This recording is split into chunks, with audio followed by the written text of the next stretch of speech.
How long does it take you to find something as simple as your phone charger? You know, you have certain things you just can't remember which drawer you stuffed them into. The drawers are full, the counters are cluttered, and yet somehow it still feels like something's missing. And most days it feels like you're either cleaning, looking for something, or dealing with something. If that sounds familiar, there's a good chance you've got too much stuff, more than you think. Today, I'm walking you through 13 surprisingly common signs that your home might be quietly overwhelmed by clutter. Each one comes with a small, realistic solution, something you can try today in just a few minutes and actually feel the difference. By the end of this video, I hope you'll be able to spot the little things that have been quietly wearing you down and find a gentler way to live with your space. Thanks so much for clicking on today's video. And if you've dealt with any of these signs or have your own way of handling them, feel free to share in the comments. We're all figuring this out together. The first sign you might have too much stuff is this. You keep thinking about a cluttered area in your home, even though you don't actually see it every day. It might be a drawer you haven't opened in a while, a box sitting in the corner of a room, or a cabinet where you've stuffed random things for now. You don't walk past it often. You might even be avoiding it on purpose. But for some reason, it keeps popping into your mind. You're cooking dinner, getting ready for bed, folding laundry, and suddenly that one messy spot flashes in your brain. Ugh, I still haven't gone through that box. I really need to clean out that cabinet. You're not doing anything about it in that moment, but it still makes you feel unsettled. This used to happen to me with a big storage bin in my home office. At first, it was just holding a few extra things. But little by little, I started tossing more and more into it. It sat there for months. I didn't touch it, but every time I walked into the room, I'd feel distracted, like something was off. And still, I didn't deal with it because I thought it would take too long. Eventually, I did something really simple. I opened the Notes app on my phone and just wrote down storage bin and office corner. That's it. I didn't plan to declutter it that day. I just wrote it down so I wouldn't have to carry it around in my head anymore. And when I finally had a few extra minutes, I knew exactly where to start. If you've got a spot like that in your home, don't try to ignore it. Just write it down. Name it. Be specific. You don't have to fix it today, but you'll stop thinking about it every time you walk into a room. Before we go to sign number 2, if you've ever wished your home could just stay tidy without having to reset everything all the time, I've got something coming for you. There's a video on the way where I'll share a few tiny habits, things you can do in less than a minute that help your space stay cleaner without the big energy drain. So if that sounds helpful, hit subscribe, that way you won't miss it when it drops. But for now, let's move on to the next sign. This next clear sign you might have too much stuff is this. You always feel like you don't have time to clean. And I don't just mean deep cleaning, I mean basic tidying, picking things up, putting stuff away, wiping down the counter. You keep telling yourself, I'll do it later, but later never really comes. Or when it does, it feels like you have to do 10 things just to start. You walk into the kitchen to wipe the counter, as but first you have to move the pile of papers. But before that, you have to put away what's on the floor. And you can't put it away because the closet is already full. And now cleaning the counters somehow became a whole afternoon project. If this sounds familiar, it's probably not because you're lazy, it's because you have too much stuff getting in the way. I used to feel this way all the time. I'd think I just need an entire free weekend to get on top of everything. But that weekend never showed up. And even when I did have a few hours, I'd waste half of it trying to figure out where to start. What actually helped was changing my approach completely. Instead of waiting for a perfect moment, I started giving myself 5 to 10 minutes. Even if the house was still a mess. I'd pick one small area, just the entryway bench, just the top of the dresser, and focus only on that. Sometimes it looked worse before it looked better, but it always felt good to get something done. If you're constantly overwhelmed by the idea of cleaning your whole house, stop trying to clean the whole house. Just choose one thing, one surface, one drawer. Set a timer for 5 minutes and see what you can do. That's it. Because the truth is, it's not always about time. Sometimes it's the clutter that's stealing your energy. The next sign you might have too much stuff is this: laundry never seems to end. You finish one load and somehow the basket's already full again. You fold the clothes, put them away, maybe feel like you're caught up for 5 minutes, and then someone tosses another pile into the hamper. Or you find another load in the dryer. Or there's a stack still sitting on a chair that nobody's touched. It just keeps going. When this happened to me, I used to think it was just part of being busy, that it was normal. But over time, I realized something. It wasn't the laundry that was the problem. It was how many clothes we had. We had way more than we needed. Pajamas, we didn't wear t-shirts from events years ago, extra outfits just in case. And the more clothes we had, the more ended up in the wash, whether we wore them or not. It became this never-ending cycle that made even small loads feel like a mountain. What helped was changing one tiny habit. Every time I folded laundry, I pulled out just one piece to let go of. A stretched shirt, something no one had worn in months, clothes the kids had outgrown. I kept a small donation bag nearby and I'd toss things in. As I folded, no pressure, no big closet purge, just one item here and there. And you know what? It made a difference. Slowly, we had fewer clothes in rotation, less to wash, less to put away, less piling up. And laundry started to feel manageable again. So if it feels like you're always behind on a laundry, try this. Don't just fold declutter as you go. Let go of one thing each time. You'll spend less time on laundry and your drawers won't feel so overwhelming. Because the goal isn't to be caught up for 5 minutes. It's to make sure the laundry actually ends sometimes. The next sign is this: you keep finding things you forgot you owned. You open a drawer and there it is, that gadget you bought months ago and never used. Or a sweater you liked but completely forgot about. Or a pack of batteries you swore you needed but turns out you already had 2 sitting in the back of a cabinet. It's a strange mix of emotions. Sometimes it's kind of fun, like a little surprise. But other times it's frustrating. You feel wasteful. You might even find yourself thinking, why did I buy this again? This is usually a sign that there's simply too much stuff in your space, more than your brain can keep track of. And when we can't see what we own, we stop using it. We stop appreciating it.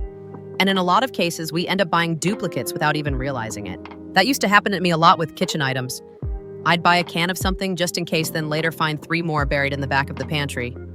Or I'd forget I already had 2 vegetable peelers because they got lost in the drawer.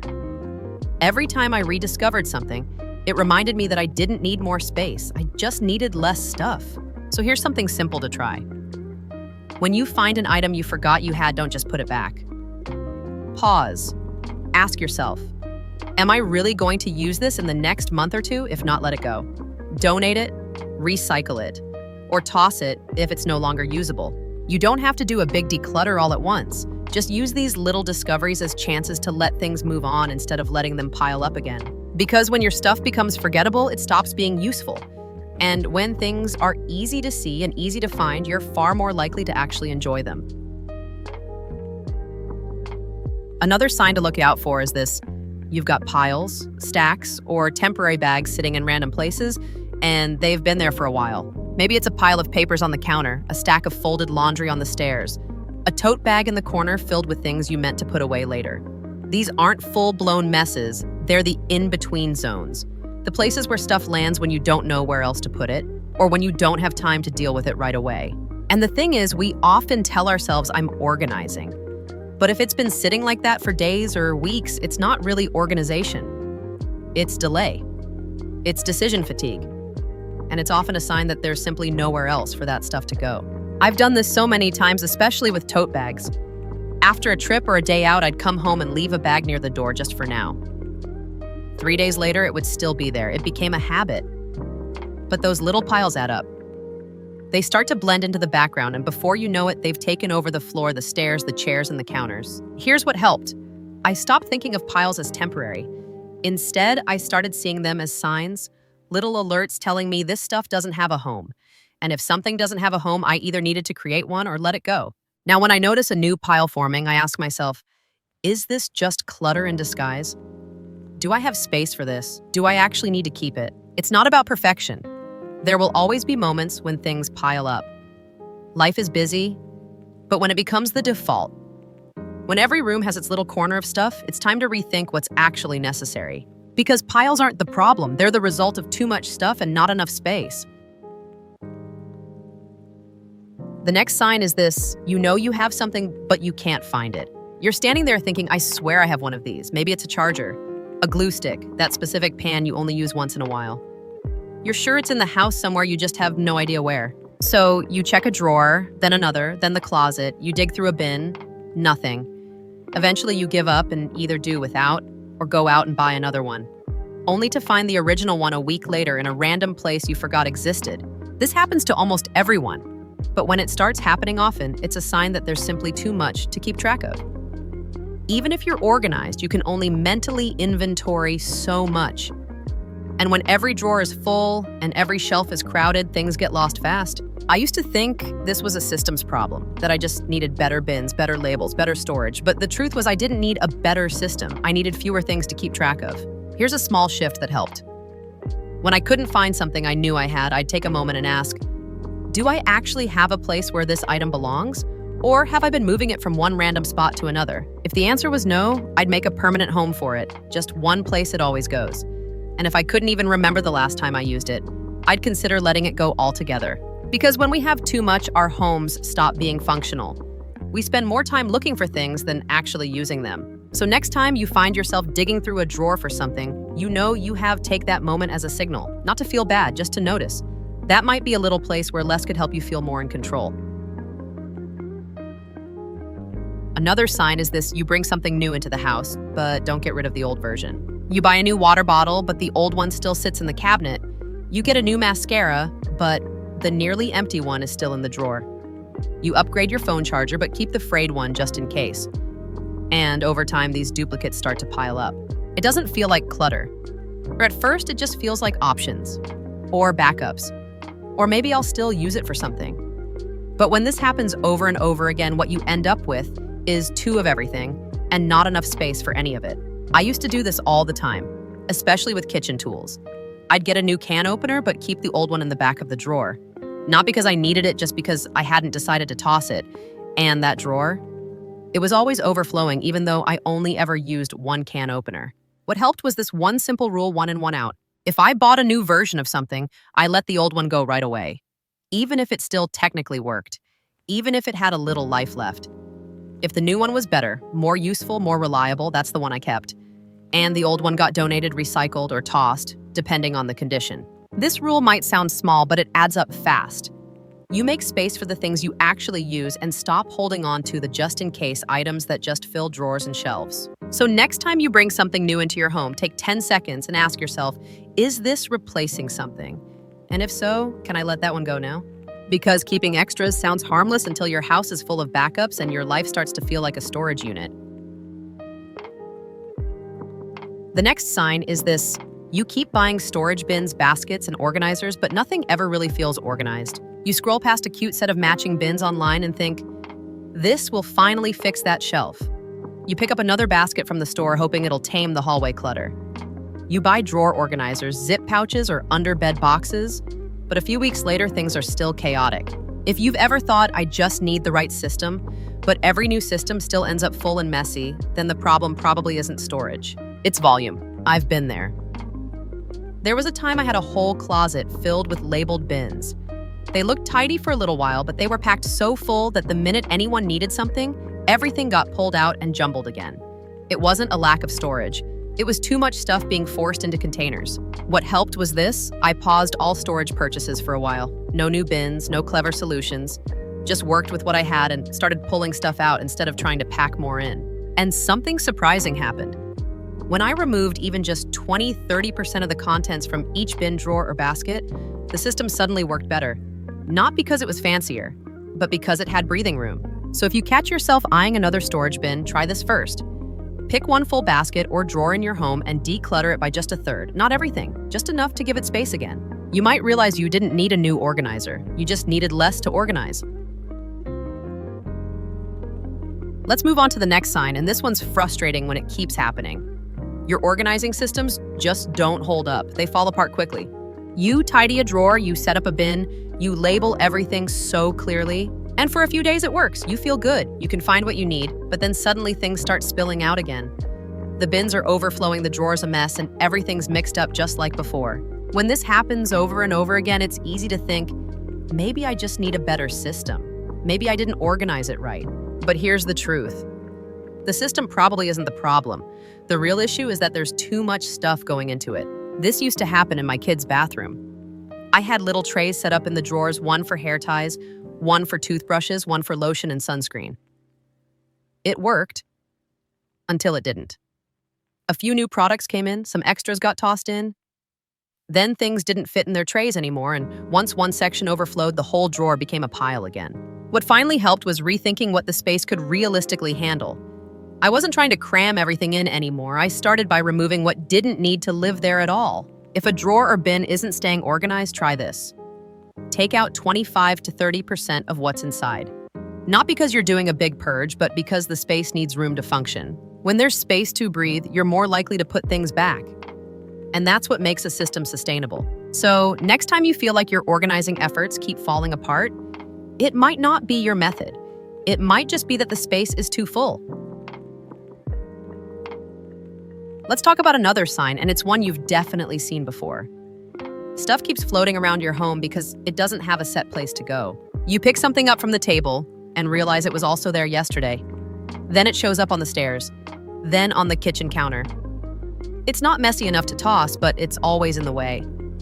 It might be headphones, a pair of scissors, a receipt, a toy, a hairbrush, whatever it is. It doesn't have a home, so it wanders. These are the little things that slow us down, not because they're big, but because we're always having to ask, where do I put this? For me, it used to be chargers. We had multiple, they floated between rooms and no one ever knew where to return them. I was constantly tidying the same ones over and over. And once I realized the problem wasn't the mess, but the fact that they had no designated spot, it changed everything. Here's the fix. Give that floater item one clear, specific home. Not a random drawer, not somewhere over there, a real consistent place where it always lives. Once I put a small tray in one spot just for tech stuff, phone chargers, earbuds, portable batteries, they stopped showing up everywhere else. The habit formed quickly because it was easy and obvious. Try choosing one item in your house that always seems to be out of place. Pick a home for it and let everyone in the house know where that is. Then watch how much less often it ends up on the kitchen counter. Because clutter isn't just about how much stuff you have. It's also about how often you have to decide where things go. And the fewer decisions you have to make each day, the easier your home will feel. Let's move on to a familiar feeling. You always feel like there's nowhere to set things down. You come in the door, hands full, and instantly feel stuck. You're holding your bag, your keys, your water bottle, a grocery bag, and there's just no surface that isn't already full. You want to set something on the table, but it's already holding yesterday's mail. You try the entry bench, but there's shoes piled up. Even the kitchen counter has stuff waiting to be put away. It feels like the problem is your house. If only I had more space. If only we had a bigger entryway, or another shelf, or more countertops. But here's the truth. You probably don't need more surfaces. You just need your current ones to stay clearer. I used to think I needed a new table by the front door, but when I really looked at it, I realized I had a table. It was just buried under things I hadn't dealt with.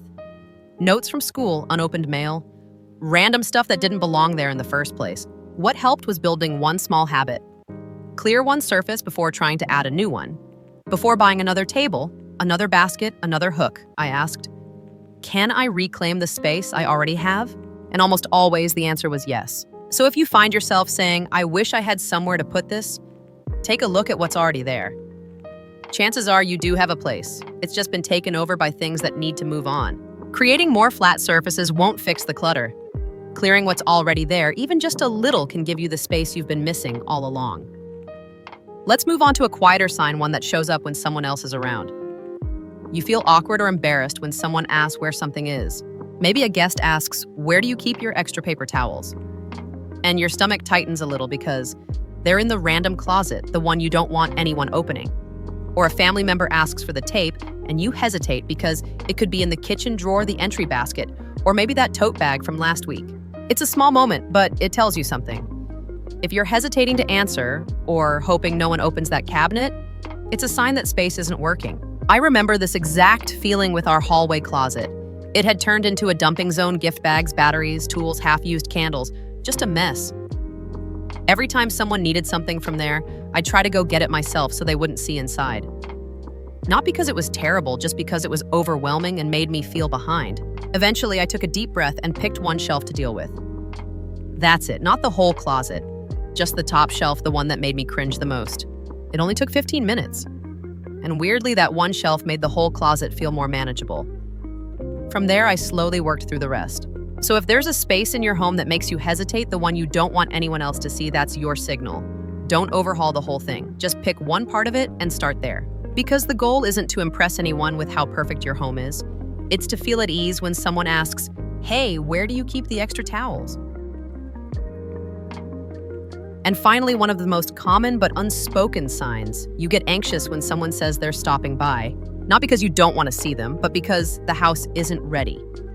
There are dishes in the sink, laundry, on the chair, toys on the floor, papers on the counter, and suddenly your mind goes into overdrive trying to mentally clean it all before they even arrive. You might find yourself saying, "Give me 30 minutes," or silently hoping they cancel, or running around the house, shoving things into a closet 5 minutes before they knock. I've absolutely been there. For a long time, I felt like I needed a full day's notice to have people over. I told myself it was just because I liked things tidy, but really, it was because clutter made me feel out of control. And when the house felt out of control, I felt like I couldn't relax around other people. What helped shift this for me wasn't having a spotless home, it was creating a new goal. I wanted my house to always be about 10-15 minutes away from company ready. Not perfect, not magazine level, just clear enough that I didn't feel embarrassed. To get there, I didn't declutter everything overnight. I started by focusing on the visible surfaces, the entryway, kitchen counter, bathroom, sink. I made it part of my regular routine to clear those once a day, even just quickly. And you know what? It worked. Not because people started coming over more often, but because I stopped feeling tense every time the doorbell rang. So if surprise guests make you panic, that's not a failure on your part. It might just be a sign that your home is carrying more than it needs to. And you deserve a space that feels comfortable, even when life shows up unannounced. So today we walk through 13 quiet signs that your home might be holding more than it needs. They're not always obvious. Sometimes it's not about the mess you see, but the weight you feel. Maybe you're constantly tidying but never feel caught up, or you're always searching for something, or you feel uneasy when someone says they're coming over. If any of that sounds familiar, it's not a failure, it's just a signal. A little nudge that it might be time to create some space. And the good news is, you don't have to do it all at once. Small shifts make a big difference. In the next video, I'll share a few everyday habits, simple things you can do while making coffee, walking through the door, or getting ready for bed that help your home stay clearer and calmer without a major clean out. If this video was helpful, feel free to like it or share it with someone who's feeling overwhelmed too. And if you'd like to keep making space in your home and in your head, go ahead and subscribe so you don't miss what's coming next. Thanks so much for being here with me today. I'll see you in the next one.